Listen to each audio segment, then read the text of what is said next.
While I was deployed in Okinawa, my dad sold my house to bail out my deadbeat brother. When I got back home, they stood on the porch laughing. "You're homeless now." I simply smiled.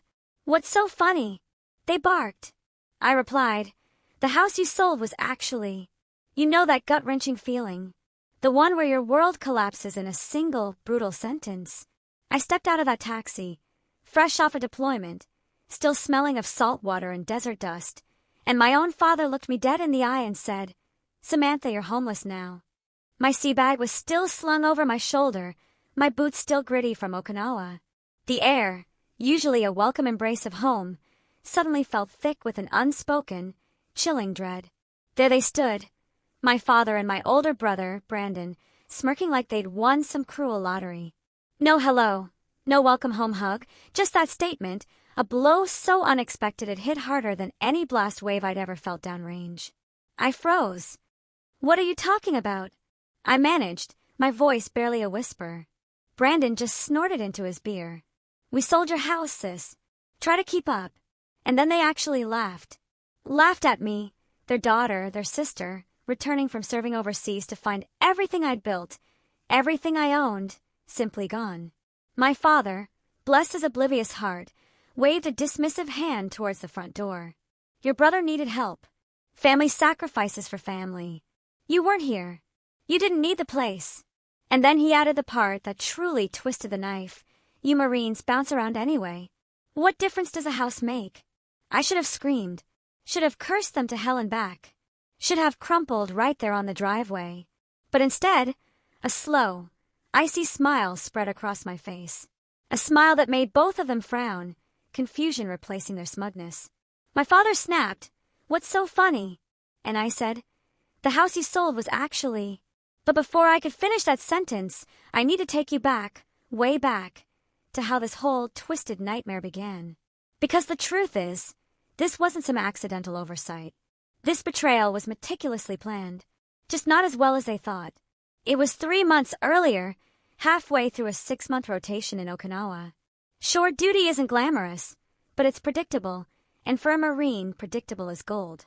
I'd use my off hours to call home, check on the house. My house. The one I'd bought myself 8 years prior after my second deployment, renovating it room by room, on my own dime. It was my anchor, my stability, my future. But every call fell off. My father would answer, sounding irritated, like I was interrupting something far more important. Brandon, my perpetually finding himself, older brother, had moved back in with Dad after losing another job. Whenever I asked what Brandon was doing to get back on his feet, Dad would jump to his defense. "He just needs a little time. He's working on it. Don't be so judgmental, Samantha." I'd hear dishes clattering in the background, voices I didn't recognize. Once, I even heard someone yell, "Did she send the money yet?" before the call abruptly disconnected. I tried to push it away, to give them grace.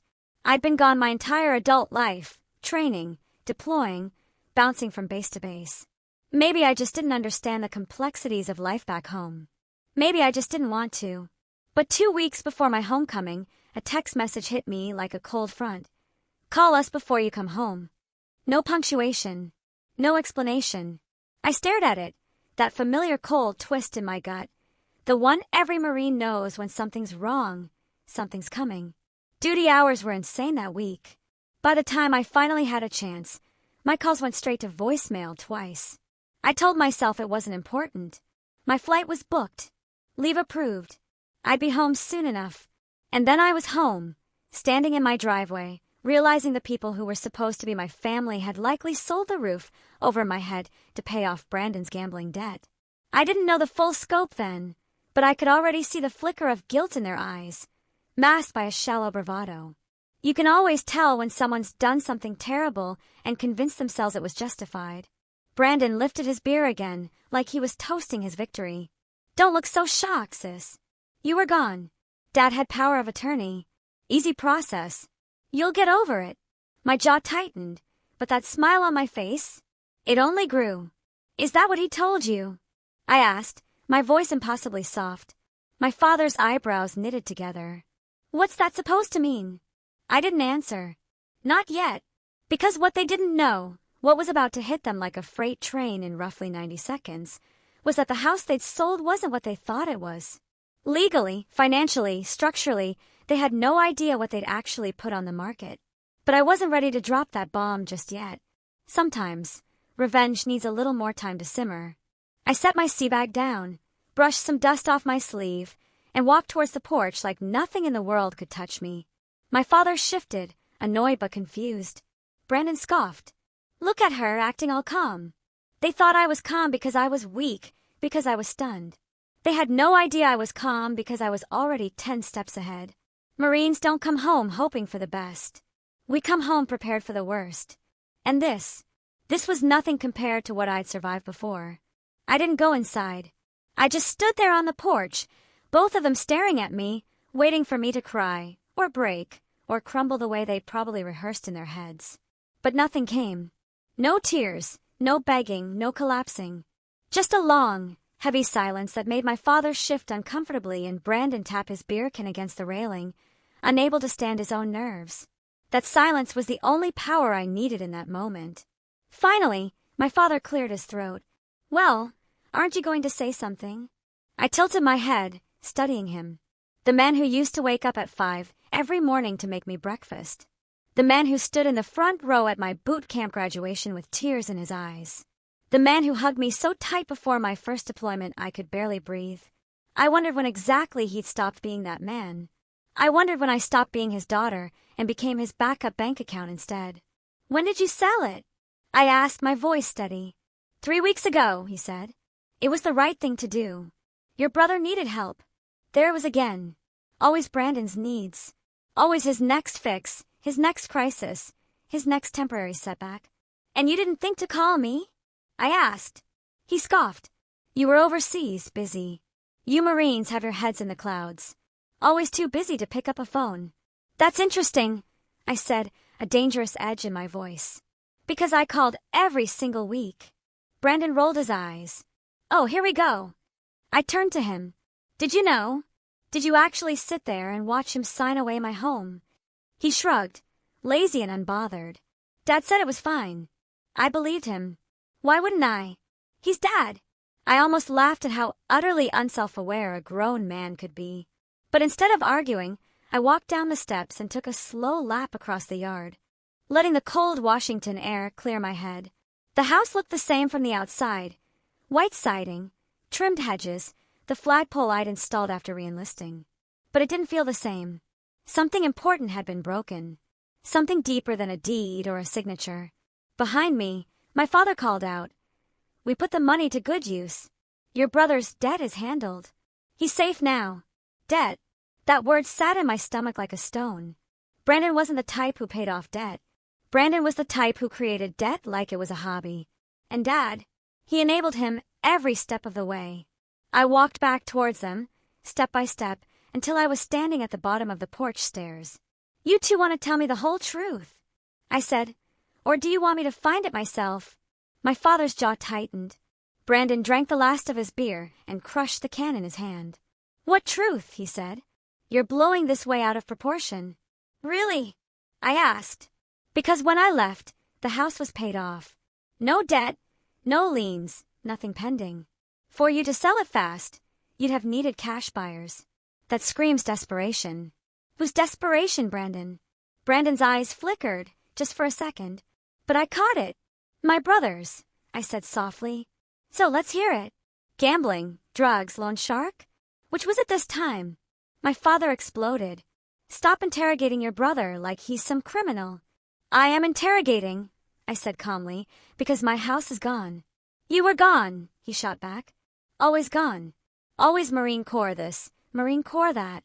You think you're better than everyone. You think you don't need this family. I've been serving this country for 13 years, I said. And every single assignment I came home to this house. My house. The one thing I worked for. The one thing that was mine. He waved a hand dismissively. You'll buy another one. You make good money, better than him. He pointed at Brandon like Brandon was a helpless child, not a 39-year-old man who'd been bailed out more times than I could count. I felt something inside me crack, not break, but shift. I saw them both clearly in that moment. like a lens had finally come into focus. Dad wasn't helping Brandon because he was kind. He was helping him because he needed someone to need him. And Brandon wasn't apologizing because he never had to. Dad always took the fall for him. And now they'd taken something from me because they assumed I was strong enough to lose it, strong enough to bounce back, strong enough to survive betrayal. That's the thing about being the strong one. People assume you don't feel the knife when they twist it. And then the front door opened. A woman stepped out, blonde hair, sweatpants, holding a mug that said, "Mama needs coffee." Not my father's girlfriend. Not a neighbor. Someone else entirely. "Who are you?" I asked. She smiled lightly. "I'm Emily, the new owner." My father winced. Brandon shifted. And my world tilted, because that meant the house wasn't just sold. It was closed. Final. And yet I still smiled. "Congratulations," I said to the woman. "Did they tell you everything?" She blinked. Everything. I looked back at my father and brother. Their faces were a shade paler, just enough for me to know I wasn't the only one standing in dangerous territory. I turned back to Emily. "Did they tell you that the house you bought?" I paused, letting the tension grow, letting my father fidget and Brandon grip the railing like it could save him. "Isn't actually in their name?" Emily looked confused. My father's voice cracked. "Samantha, don't." But I wasn't done. Not even close. Emily blinked at me, unsure whether to smile or step back into the house she thought she owned. She looked like the kind of woman who'd spent her life avoiding conflict, gentle, polite, the sort who apologizes when other people bump into her. And here she was, caught in a mess she didn't even know existed. She held her coffee mug a little tighter. "What do you mean it's not in their name?" "The paperwork."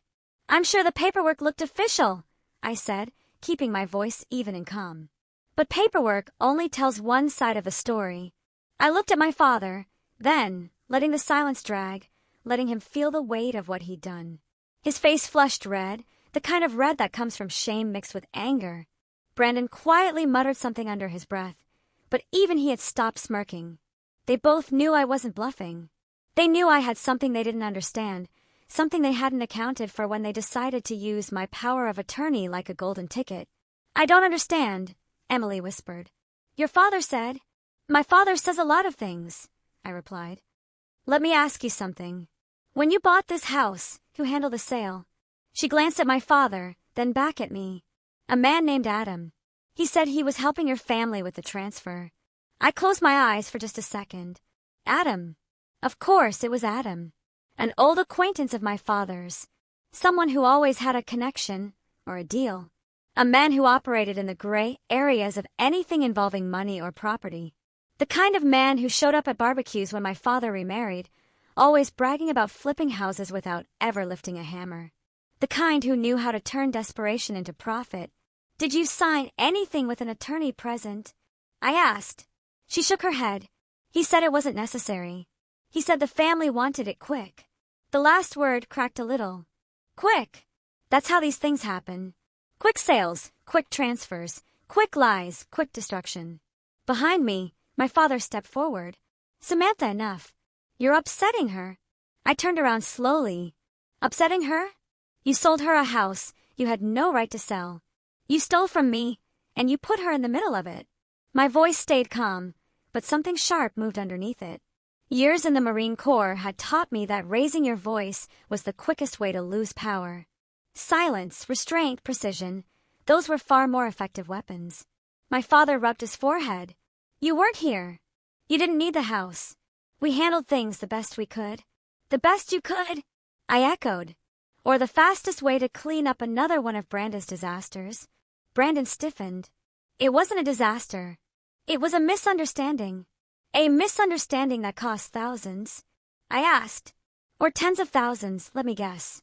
Sports betting, poker, or did you finally graduate to loan sharks?" He looked away, jaw tight. That was enough of an answer. I turned back to Emily. "How long have you been here?" "A week," she said softly. "We just moved in." "And did you wonder why the sale went so fast?" She hesitated. "A little, but your father said you were living overseas and wanted the money for something else. He said you'd agreed." I let out a breath that felt like it had been locked inside me for months. This wasn't just betrayal. It was a scam. A full-blown, orchestrated, deliberate scam, carried out while I was halfway across the world, wearing the uniform of the country that trusted me to serve with integrity. "Emily," I said gently, "I'm sorry you were dragged into this. But the truth is, they didn't have the legal right to sell this house." "Not fully." I reached into my pocket and pulled out a folded document, a copy of something I'd carried with me since deployment ended. Her eyes traced the page as I held it out. "This house was purchased using a VA home loan. That means certain protections apply, certain rules. And selling it without me present, without my consent, without proper legal procedure." I glanced at my father. "That's a federal issue, not a family issue." Emily's eyes widened. My father's face went pale. Brandon's bravado evaporated completely. He looked like a kid caught stealing candy from a store shelf. I continued.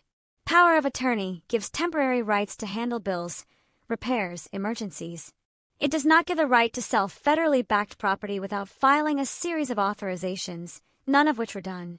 Emily pressed a hand against her chest. "Are you saying the sale is invalid?"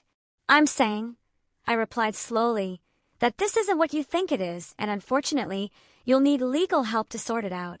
My father stepped closer, voice shaking with a mixture of anger and fear. "Samantha, don't do this. We're family." "That didn't stop you," I said. "Family didn't matter when you needed quick cash." "It was for your brother," he shouted. "And what about me?" I asked quietly. "When did I stop being your child? When did I become expendable?" For the first time since I'd stepped onto that porch, he had no answer. Emily finally spoke again. "What do we do now?" "You," I said, "get a lawyer. And you tell them everything. And you stop speaking to my father outside of official channels, because the deeper you let yourself get involved with the situation, the worse it will be for you." She nodded slowly, clutching her mug like it was the only solid object left in her world. My father pointed a finger at me. "You're ruining everything." I shook my head. "No, you ruined everything the minute you treated my service as an opportunity instead of a sacrifice." Brandon muttered something about marine attitude, but I barely heard him. I was already stepping off the porch, lifting my sea bag again, my boots crunching against the gravel. The air felt sharp and cold, but in a way that cleared my mind rather than clouded it. I started walking toward the street. My father yelled behind me, "Where are you going?" "Oh," I said. "You don't have one." Brandon shouted. I turned back towards them, letting the porch light cast a halo behind their silhouettes. "That," I said, "is what you think." And then, for the first time since landing, I actually felt calm. Because the truth was, they had no idea how much trouble they had created for themselves. No idea what the next days would bring. No idea how unprepared they were for the consequences. And I didn't need to frighten them with details. Fear grows best when it's left unexplained. I didn't sleep that night. I checked into a cheap roadside motel, the kind with the buzzing neon sign, and an air conditioner that rattled louder than the traffic outside. I set my sea bag on the chair, sat on the edge of the bed, and stared at my phone. My father's number flashed across the screen 3 times before I finally put the phone face down and let it ring out. I wasn't ready to talk to him. Not when my chest still felt tight, and my pulse still jumped every time I replayed the moment on the porch. I thought about Emily's stunned face, about Brandon's guilt dressed up as bravado, and about my father, his anger, his excuses, his insistence that what he'd done was for the family. People love to use the word family when they need something from you. It's amazing how rarely they use it when you need something from them. The motel smelled like old carpet and lemon cleaning spray. I took a shower just to wash off the day, but even after the hot water ran cold, the heaviness didn't lift. So I sat back on the bed, turned on the little lamp, and pulled out the folder I'd been carrying since Okinawa. Paperwork, notes, screenshots, emails, everything I'd gathered in those final weeks overseas when the truth had started taking shape. It hadn't happened all at once. Betrayal rarely does. It starts with little cracks, uneasy silences, vague explanations, half-finished sentences. Then one day, the dam breaks, and you realize every red flag had been trying to warn you. I still remember the first moment it truly hit me. I was standing on a balcony outside the barracks in Okinawa. The air thick with humidity, my camis clinging to my skin, even though the sun had already set. The cicadas were screaming in the trees like they were trying to drown out whatever thoughts I was having. My phone buzzed in my hand. Another notification. Another automated alert. I almost ignored it, but then I saw the words, property ownership update. Every instinct I'd ever honed in the core told me to stop and read. The message wasn't long. It didn't explain anything, just a digital confirmation that an ownership change had been processed. Not completed, not verified, just processed. My name was still on the house, but there was another name added, a blurry one, an incomplete one, like someone had started a transfer but hadn't finished it. I immediately called my father. No answer. Called again. Straight to voicemail. Texted him. No reply. Then I tried Brandon. Even though I knew he wouldn't pick up, he didn't. I tried again. Nothing. I stood there on that balcony, staring out at the Pacific. The night breeze felt warm against my face, but my stomach had gone cold. Not because I knew what was happening, but because I didn't.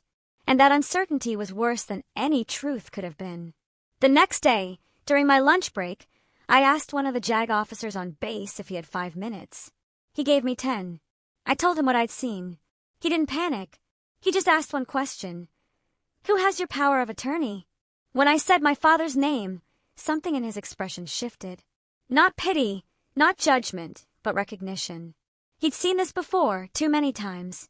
He told me stories, vague ones without names, about service members getting burned while deployed. Family selling cars, cashing out accounts, refinancing properties, emptying storage units, even signing divorce papers on behalf of someone halfway around the world. Trust is good, he said, but oversight is better. Those words stuck with me. Trust is good, oversight is better. I asked him what to do next. He told me to request full transaction logs from the county. He showed me which office to email, which forms to submit, how to phrase the request, so it didn't get buried. I sent everything that same afternoon. A week later, the file came through. I opened it on my bunk, expecting confusion, a mistake, a clerical error. But the moment I saw the signatures, the dates, the notations, the buyer's name, Adam, I felt the kind of cold that sinks into your bones and doesn't thaw. My father had signed the first authorization 2 days after telling me he loved how peaceful the house felt lately. He'd signed the second after texting me a heart emoji. And the third, the one that allowed the property to move forward for sale, on the same day I'd called him from a field exercise and told him I missed home. He never told me. Not once. Not even a hint. And Brandon, the logs showed his bank account as one of the destinations for the wired money. I sat on my bunk for a long time, staring at the screen. I remember the dim light above my bed, flickering. The hum of the fan overhead. The muffled sounds of Marines laughing in the hallway after a long day. Life kept moving around me, but I felt frozen. Later, that night, I called my father again. This time he answered, but only because he didn't recognize the number. I had used the office phone instead of my own. His voice was cheerful at first. Too cheerful. Hey, sweetheart. Everything okay over there? I swallowed hard. Did you sell my house? The pause that followed told me everything. 5 seconds. 10. 15. Long enough for a world to collapse. Then he said, "Before you get upset." I hung up. I didn't trust myself to speak. And over the next few days, whenever he called back, I let it ring. I wasn't ready to hear excuses. I wasn't ready to listen to his reasoning, or his guilt, or his justification. I wasn't ready to listen to a man who hadn't respected me enough to tell me the truth. But what I was ready for, what slowly, steadily began building inside me, was a plan. People think revenge is loud, explosive, dramatic. But the truth is, good revenge is quiet. It breathes. It waits. It watches. It sharpens itself in the dark until the moment it's needed. When my deployment ended, I made no announcement. I booked the earliest flight home and landed at SeaTac before sunrise. I didn't tell Dad, didn't tell Brandon, didn't tell anyone. I rented a car from the airport, stopped by the county recorder's office as soon as they opened, and requested every document in person. I spent 2 hours with a clerk who had seen enough messy family disputes to spot trouble from a mile away. She didn't say much, but the sympathy in her eyes told me I wasn't wrong. When I walked out with the full packet of documents, the truth hit me fully. For the first time, my father and brother had legally cornered themselves. They just didn't know it yet. That night, as I sat in that cheap motel with the buzz of a neon sign seeping through the window, I laid out every page, every signature, every timestamp. I highlighted lines, circled dates, cross-referenced entries. The betrayal still hurt. God, it hurt. But the clarity that came with understanding the scope of their mistakes felt like air filling my lungs again. They thought they'd beaten me. They thought I'd come home helpless. They thought a Marine would crumble because of a house. But they forgot something. They forgot who raised me. They forgot that Mom taught me how to fight quietly. They forgot that the Corps taught me how to fight smart. And worst of all for them, they forgot that consequences are patient. The next morning, I drove back to the neighborhood before the sun had fully risen. The houses were quiet, the lawn still covered in dew, and a soft gray fog hung low over the street like the world hadn't quite woken up yet. I parked a few houses down from mine and sat there for a moment, letting the engine tick itself into silence. It felt strange, sitting that close to a place that had once been my sanctuary, now occupied by strangers, because the people who should have protected me decided I was expendable. I watched the porch light flicker on. Emily stepped outside in a light jacket, looking like she hadn't slept much either. Her hair was pulled back in a loose bun, and she stood on the porch with her arms wrapped around herself, staring at the yard with a lost expression. I got out of the car and walked toward her slowly, so I wouldn't startle her. When she looked up and saw me, I lifted a hand. "Morning," she said softly. "I didn't expect to see you here." "I know," I said, "but we have a lot to sort out." I stepped onto the grass and stayed a few feet away, not wanting to invade the space that, for the moment, she believed was hers. "Did you talk to anyone last night?" She nodded. "My husband. He's flying back tonight. He said we'll get a lawyer first thing tomorrow." Then she hesitated and added, "I didn't tell your father." "Good," I said. "Don't." She exhaled shakily and sank onto the porch step, the mug in her hand trembling slightly. "I don't know how this happened. We've been saving for years. This was supposed to be our fresh start, our first real home." Her voice cracked, and for a moment, I felt a pang of guilt. Not because I caused any of this, but because the damage done by my father had spilled onto someone who didn't deserve it. I sat down on the step beside her. "You didn't do anything wrong, Emily. You bought a house. You trusted the people selling it. That's what anyone would do." She nodded, but tears slipped down her cheek anyway. "When he told us he had authority, we believed him. He seemed so certain." "My father always sounds certain," I said, "even when he's dead wrong." She wiped her face quickly. "What do you think will happen now?" "That depends on how honest you want to be with your lawyer," I said, "and how honest they want to be with the court." I reached into my bag and pulled out 2 copies of the documents I'd assembled. "Here, these are for your attorney. They outline everything I told you yesterday." Emily took the papers, her fingers brushing mine briefly. "This is going to get messy, isn't it?" "Yes," I said, "but messy doesn't mean hopeless." Before she could respond, the front door swung open and my father stepped out. His expression was the same one he used to wear when he scolded me as a teenager. Tight, rigid, impatient. "Samantha, what are you doing here?" "Talking," I said calmly. He pointed at me like I was a trespasser on my own lawn. "Not without my permission, you're not." I stared at him. "Your permission?" I repeated. "That's interesting, considering none of this belongs to you." "It doesn't belong to you either," he shouted, and Emily flinched beside me. I stood from the step and faced him fully. "It never belonged to you. You acted like you could make decisions about my life because you had a piece of paper and a signature. Power of attorney isn't ownership, Dad. It's responsibility, and you abused it." "I did what I had to do," he said, his voice trembling with anger. "Your brother was in danger. People are always after him," I replied. "That's not an excuse to steal from me." "It wasn't stealing," he barked. "You always judge him. You always think you're better than him because you're a Marine. But he's my son, too, and he needed help." "And I didn't?" I asked, my voice low but steady. "I served for 13 years. I sent money home. I kept this family afloat more times than either of you will admit. When did I become the one who didn't matter?" He hesitated, and in that split second of silence, I saw the truth. He hadn't meant to hurt me. He didn't do it out of malice. He did it out of weakness, out of love, twisted into obligation, out of fear of losing the son he never stopped trying to save. But intent didn't undo damage. And love, real love, never justified betrayal. Behind my father, the screen door creaked again, and Brandon stepped out, rubbing sleep from his eyes like he was waking from a nap instead of waking to the consequences of his own actions. "Is this still about the house?" he mumbled. I looked at him, really looked at him, and I saw a man who'd never been told no, never been held accountable, never been forced to stand on his own 2 feet. A man who'd grown comfortable taking from everyone around him because taking was easier than earning. "Yes," I said. "It's still about the house." Brandon sighed dramatically. "Jesus, sis, relax. It's not like you're dead. You can rebuild.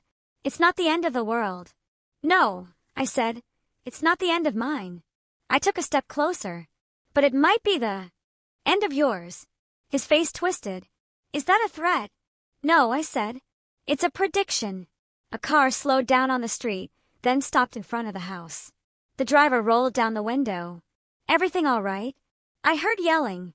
It was Mr. Halpern, the neighbor who'd lived 2 doors down since I bought the place. He was the kind of retired Navy guy who mowed his lawn in perfect diagonal stripes and flagged down the mailman to chat about base news. He recognized me immediately and stepped out of the car. "Staff Sergeant Lawson," he said. "Didn't know you were home." "Just got back," I replied. He glanced at my father and Brandon, then at Emily, his brow furrowed. "Something going on here?" My father stiffened. "Private family matter." "Actually," I said, "it's not." Mr. Halpern waited patiently, like the old sailor he was. I explained in simple terms what had happened. The sale, the fraud, the misuse of power of attorney. I didn't embellish. I didn't accuse. I simply stated facts. When I finished, he whistled softly. "That's not good." "No," I said. "It's not." "You call the sheriff yet?" he asked. My father spun toward him. "No one needs to call anyone. We'll settle this ourselves." Emily shook her head. "No," she said quietly. "We won't. I'll be calling my attorney today. And I'll be contacting the VA legal office," I added. "They need to be involved." My father's face collapsed. "Samantha, please don't do this. We're family." I looked at him for a long moment. "I know," I said softly. "That's why this hurts." He swallowed hard. "I made a mistake." "You made several," I replied. "And now we deal with them." For a moment, no one spoke. A bird chirped somewhere. A car drove by. The world kept turning, even while ours felt like it was falling apart. I turned to Emily. "You should go inside. You've got a long day ahead." She nodded and slipped back into the house. Mr. Halpern returned to his car, and I stepped off the porch, heading toward the street. My father called after me, his voice cracking. "Where are you going now?" "To do what you should have done," I said without turning around. "Tell the truth." I spent the rest of the morning in the sheriff's building, a place I'd walked into once before when I first moved to the neighborhood, to register my address after deployment. Back then, it was a simple process. A few signatures, a polite greeting, an older deputy who thanked me for my service and handed me a local ordnance pamphlet. This time, the energy was different. I wasn't Staff Sergeant Lawson checking in. I was the woman walking in with a folder full of evidence that her own family had violated federal regulations while she was overseas, serving her country. The deputy at the front desk recognized me almost immediately. Retirement age, silver hair, glasses perched low on his nose. "Well, I'll be," he said. "Back in town already?" "Lawson came home to a problem," I said. He looked up fully, then, studying my expression, taking in the folder clutched to my chest. He nodded slowly. "Let me get Lieutenant Donahue." Within minutes, I was sitting across from Donahue in his office. He was younger than the deputy outside, but older than me, late 40s maybe, with that tired authority that comes from 2 decades of putting out other people's fires. I laid the folder on his desk. He opened it, scanned the first few pages, and let out a long, quiet sigh. "Your father signed these?" "Yes." "And the buyer connection?" "Adam, you know him." "Unfortunately," I said. Donahue kept flipping, his face tightening with every page. VA-backed property, unauthorized POA use, rush sale, No attorney oversight, no court approval. This isn't small. He sat back in his chair. This is a mess. I know. He rubbed his chin, thinking. The sale can't be finalized legally, and your father and brother may have, well, they may have committed more than one offense here. I'm aware. He closed the folder gently, like it was something fragile. I'll need to send this to the county prosecutor, and we'll need statements from everyone involved. You, the buyer, your father, your brother, the middleman, what's his name, Adam? He shook his head. He's been on our radar before. Of course, he had. Lawson, he said carefully. Are you sure you want to move forward with this? Once we start, there's no taking it back. It will be public. It will get messy. It will destroy your father's reputation and possibly more. I took a slow breath. Lieutenant, he destroyed my trust. He used my deployment to take something I spent years building. If I let that go because it's uncomfortable, then every service member with family issues becomes vulnerable. Donahue nodded. All right then. We'll start today. For the next hour, I sat with a young female deputy who transcribed my full account while Donahue made calls. I described everything.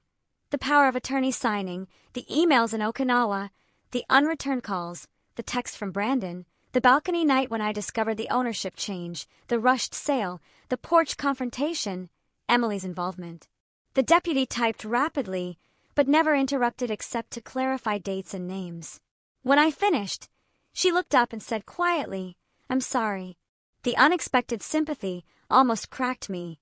I nodded instead and said, Thank you. When I stepped out of the sheriff's building, the afternoon sun was high, warming the pavement. I felt a strange mixture of exhaustion and clarity.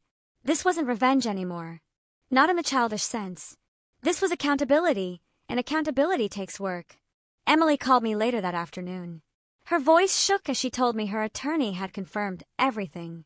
The sale was invalid, and she had grounds to pursue legal action, not just to reverse the transfer, but to hold both Adam and my father liable for damages. I didn't want any of this, she said. I just wanted a house. I know, I said gently, and you'll get one. But this one needs to be fixed first. She asked if I would be willing to speak with her attorney directly. I agreed. An hour later, I was on a conference call, walking through every detail again, letting the lawyer interrupt, ask questions, confirm timelines. The more I talked, the calmer I felt, like every word was lifting another weight off my chest. But the real confrontation was still ahead. Around 8 that evening, just as the sky was fading into that deep blue between daylight and night, my phone rang again. This time, it wasn't Emily. It wasn't the sheriff's office. It was Dad. For a moment, I considered letting it ring. But something inside me, maybe the part that still remembered the father he used to be, made me answer. He didn't yell this time. His voice was small, tight, almost brittle. Samantha. The sheriff's office came by. I know. They said you filed a report. I did. He let out a shaky breath. You didn't have to do that. I closed my eyes. I gave you every chance to be honest. You weren't. I made a mistake, he said again, like repeating the words would turn them into something meaningful. You made a series of choices, I corrected, and each one hurt someone. It wasn't supposed to hurt you, he whispered. Dad, I said. It was always going to hurt me. You sold my home. There was a long pause. I heard him inhale, heavy and slow. Can we talk in person? He asked. Yes, I said, but not alone. He sounded wounded by that, but he didn't argue. Okay, tomorrow morning. Your house. My house. I repeated, letting the words settle into the space between us. I'll be there. When I hung up, the motel room felt heavier than before. Not because of fear. No, that part had passed. What I felt now was the weight of endings and beginnings, tangled together so tightly I couldn't tell which was which. I didn't sleep much that night, either, but I wasn't restless. I was ready. The next morning, I drove back to the house. Emily was there with her attorney. The sheriff's deputy arrived shortly after. Then my father and Brandon pulled up in Dad's truck, both of them looking smaller than I'd ever seen them look. Dad wouldn't meet my eyes. Brandon looked like he wanted to disappear into the ground. We stood in a loose circle in the yard. No shouting, No dramatics, just the quiet tension of a truth finally cornered with nowhere left to go. Dad cleared his throat. "I didn't realize it was illegal," he said. "I swear to God I didn't." "You didn't want to realize," I said softly. "There's a difference." Brandon mumbled something, but his lawyer, yes, he had brought one, put a hand on his shoulder, silencing him. The sheriff's deputy explained the next steps. Statements, temporary restrictions on both Dad and Brandon regarding the property, forthcoming investigation, the likelihood of charges. My father's face went pale at the word. He looked at me then, eyes watery. "I never meant for it to come to this." "I know," I said, "but you brought us here." Then I turned away, because there was nothing else left to say. For the first time in days, I walked toward the front door and placed my hand on it. The paint felt cool beneath my fingertips, familiar in a way that made my throat tighten. I didn't open it, not yet, but I stood there long enough to feel something returning, a sense of home. Not because the house was safe, but because the truth was. When everyone left that morning, the deputy, the attorneys, the neighbors who lingered near their windows pretending not to watch, I stayed in the yard long after the last car pulled away. The air was cool and still, carrying that quiet heaviness a neighborhood feels right after a storm. My father and brother had driven off without a word. Emily and her attorney had gone to file their paperwork, and I stood alone on the small patch of grass I used to mow every Sunday morning, letting the silence settle around me like a blanket I didn't know whether to wrap myself in or shake off. I finally opened the front door slowly, cautiously. It felt like walking into a memory that wasn't mine anymore. The living room looked different. Emily had rearranged the furniture, added soft blankets, hung pictures of her family on the walls. But underneath the new touches, I could still see the shadow of my own life. The dent on the floor where I dropped a toolbox 3 years ago. The little scratch on the door frame from when I moved my dresser alone. The faint outline on the wall where my medals once hung. Homes change, but they remember. I walked through the place, room by room, not to claim anything back at that moment, but to remind myself that I hadn't lost everything. The decision was now in the hands of the law, the attorneys, the county, and the VA. And for the first time since this nightmare started, I trusted that process more than I trusted anything my father could say or do. The last room I visited was my bedroom. Emily had put up white curtains that fluttered in the soft breeze from the cracked window. The bed was different, the color scheme different, the smell different, but the bones of the room were the same. And when I ran my hand along the windowsill, I felt the little ridge where I'd once carved my initials when I first bought the place. I'd forgotten it was there. The small, raised bumps of the letters hit me like a soft punch to the heart. I stood there for a long time before leaving. I didn't want to intrude more than necessary. They were still living there, after all. But I needed to feel the house one more time before stepping away again. When I walked out, I saw someone waiting for me at the bottom of the porch. My father. He was standing by his truck, hands in his pockets, shoulders hunched like a man carrying a weight he finally realized was his own. For a moment, neither of us spoke. It was the longest silence we had shared in years. Finally, he said, "Can we talk?" I stepped down the porch, keeping a careful distance. "We'd been talking." "No," he said quietly. "Not like this." Something in his voice, humility, maybe, or the exhaustion of a man who'd run out of excuses, made me pause. I nodded once. He looked older than I remembered. Not old in the way time makes you old, but old in the way regret does, suddenly and all at once. His eyes were red, and his mouth trembled when he started speaking. "I thought I was helping him," he said. "I thought if I didn't step in, he'd lose everything." "You didn't step in," I said. "You stepped over me." He bowed his head. "I know, and I don't expect you to forgive me. I just need you to understand. I was scared." "Of what?" "Losing him," he whispered. "He's a mess, Samantha. He always has been. But he's all I have left." He swallowed hard, and I didn't want to lose you either. But I kept choosing wrong. I didn't soften. Not yet. But I listened. "Your mother was the strong one," he continued. "You got that from her. After she died, I didn't know how to hold things together. Brandon needed me more.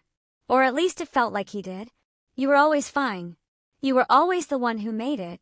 I thought you wouldn't break." "I didn't," I said. But you broke something in me. His eyes filled. I know.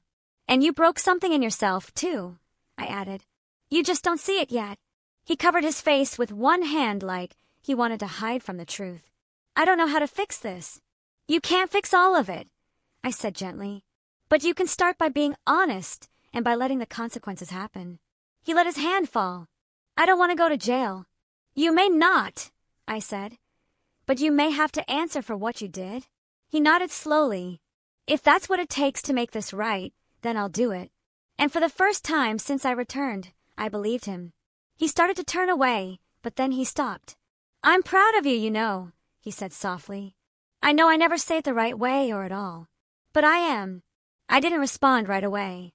The words were good, but they were late. Still, they were something. A start. And maybe that was enough for now. Take care of yourself, I said. And take responsibility. He nodded again, got in his truck, and drove off slowly, like his wheels were heavy. I stayed in the yard for a little longer, letting the air carry some of the weight off my shoulders. Emily came outside not long after, her hands in her coat pockets, her expression kinder than I deserved. Are you all right? She asked. I think so, I said. Are you? We will be, she answered. It'll take time, but we'll figure it out. I'm glad I told her. No matter what happens, I want you to land on your feet. She smiled a little. You too. The next weeks unfolded slowly. Attorneys met. Papers were filed. Adam disappeared for 2 days until the sheriff found him hiding at a friend's trailer. Brandon attended mandatory meetings with a public defender. My father gave a statement that lasted 3 hours and left him pale and shaking. But he didn't back out. He faced what he had done. And the house. After enough legal wrangling to fill a drawer, the sale was officially voided. Emily and her husband were reimbursed through the county's emergency fraud fund while pursuing compensation from Adam. My house remained mine, though it would be months before everything settled enough for me to move back in. But that was all right. Healing takes time. The day I finally stepped inside as the official owner again, I walked through each room slowly, feeling every memory flood back through the walls. This time, though, there was something else. Peace. Not perfect peace, not complete peace, but a quiet acceptance. A gentleness I hadn't felt in years. I stood in the middle of the living room and whispered, I'm home. But the truth was bigger than that. I wasn't just home. I was whole again. In a way, betrayal couldn't break, and forgiveness didn't erase, but softened, like something sharp finally losing its edge. And if there's anything I want you to take from my story, it's this. Family can fail you. People can disappoint you. The ones you love most can be the ones who hurt you deepest. But you do not lose your worth because someone else lost their way. You do not stop deserving a place in this world because someone tried to take it from you. And sometimes, just sometimes, the hardest journeys bring the clearest lessons. What about you? Have you ever had to choose between family loyalty and standing up for what's right? How did you navigate that impossible situation? Let me know in the comments below. I'm genuinely curious to hear your experiences.